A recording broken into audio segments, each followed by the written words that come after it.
So we're here with Chris Winkelbauer with CVA, and again, recipient of our 2018 Precision Farming Dealer Most Valuable Dealership. So, Chris, maybe we could just start out talking a little bit about your role here with the organization, and then what your responsibilities are. Sure. So my role is the ACS equipment manager. Work with the side of the sales, installation, basically getting the equipment up and running out on the grower's farm. Not so much on the data side, but getting the other side of it ready for the data to come in. With that, I've got two other guys that work with me. We're kind of spaced throughout the company somewhat evenly so that we can cover the company the best we can. In terms of the geography that you have to cover in your service area, how are you kind of managing and overseeing that from an efficiency standpoint? Obviously, with as large of a customer base as you guys have here. Sure. It's constantly a struggle, but it's something that we strive to get better at every day. We're getting to the place where we're using a lot more tools, such as looking into things that we can do over our phone. Maybe we can give them support, whether it's through something like AgriSync or FaceTime. How can we solve that without being on the farm? Obviously, there's cases where we do need to be on the farm, but if we can solve it over the phone, that's really our goal, because that saves us the trip and it gets that grower up and going that much quicker. And like I was saying, we've got three different ones of us that are spread throughout the company. And, we don't really have necessarily regions. We go where the work is, but, try to stay in our area as much as we can. Sure. Maybe you could share a little bit with us about the scope of the services that you guys have on the equipment side and some of what you're offering to your customer base. So we really, like I was saying, we're in the sales side of it from the beginning, of helping that grower identify what he's looking for. Basically taking a problem that he had last year, let's say on his planter. Maybe he wasn't getting seeding depth. Okay, what do we need to do to make sure that don't happen this next year? And really going through some options of what we think we could do and working with that grower as a team to figure that out. From the time that we figure that out, kind of get a plan put together, then it's installation. And after, we don't stop at installation. It's getting that guy up and running. Once we get stuff installed, we're going to be back there that first day of planting, or ahead of the planting, so that we can kind of all get familiar with how the system works and have a good understanding of it. Because the technology is great, but if we don't know how to use it, it don't really matter how much money we spend on it. So following through the whole process is really key for us, not leaving that grower out there to hang and try to figure it out himself. We want to be part of that team. Sure. Well, you mentioned obviously it's a pretty comprehensive, start to finish offering that you guys have here. How are you pricing and packaging some of the services that you guys have here on the equipment side? So basically, we've got an install price, is how we do it. Obviously, buy the equipment, there's an install price, and with that install price, that's getting you up and running as well. Is kind of the way we've done that up to this point.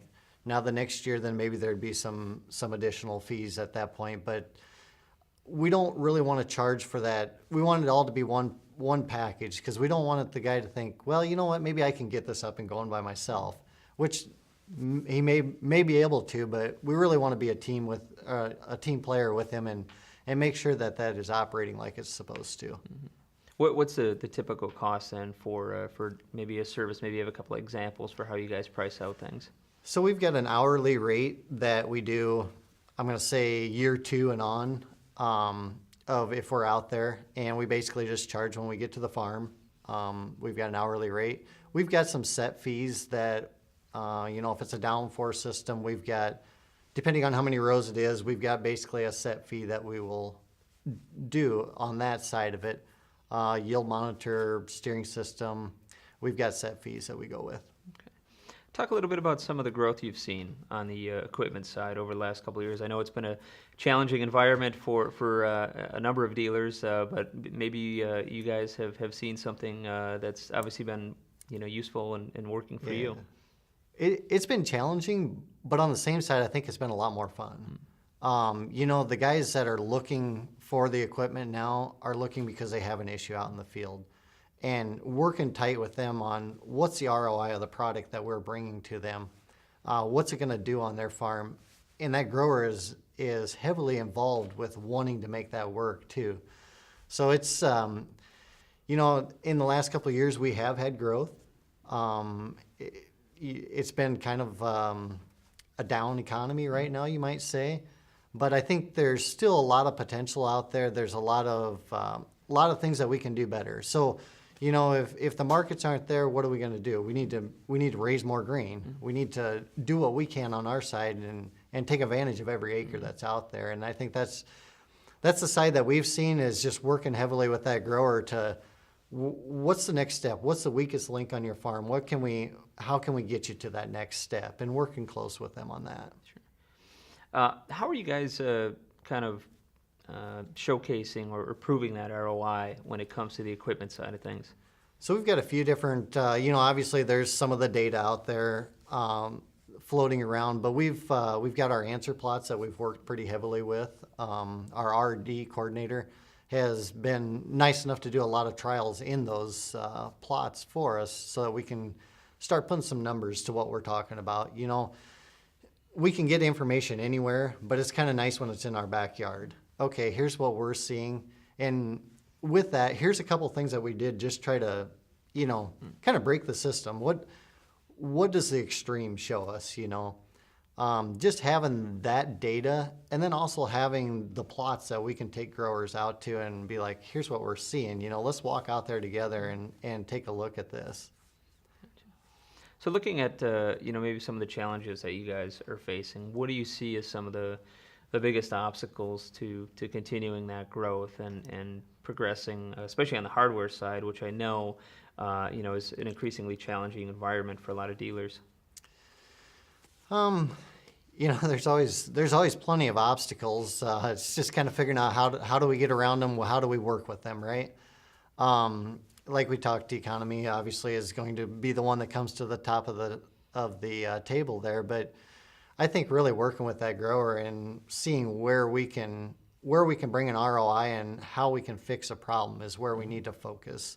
If we focus on the agronomic perspective of it, we'll be fine. To say there's no obstacles out there, that's less than the truth. But, the thing is that we run into a lot is some of the dealers that start up just, I'm not even going to say smaller dealers, but they're an overnight dealer and they want to move some product and get it out there quick, and then there's not as much support behind it. And that's where we really strive to make sure that we follow through and give that support afterwards. There's nothing worse than buying something and then feeling like you're on an island. I guess that's what we really focus on. Where are you seeing the most opportunity? Obviously, and you can maybe talk a little bit about some of the product diversity that CVA has here on the precision side, but in terms of looking at where that customer need and even demand is going to be in the future, Sure. Where do you see that evolving? A couple of years ago, it was maybe a little bit more around the steering side. We've seen quite a bit of movement there, but lately here it's really been around the planter. There's been a lot around the planter. Yield monitors, those have been out there for a while. Yes, we can do things to make them better and get better quality data, but it's really around the planter. Putting that seed in the ground is the most important part of the whole year. If we don't do that right, everything else is kind of scrap after that.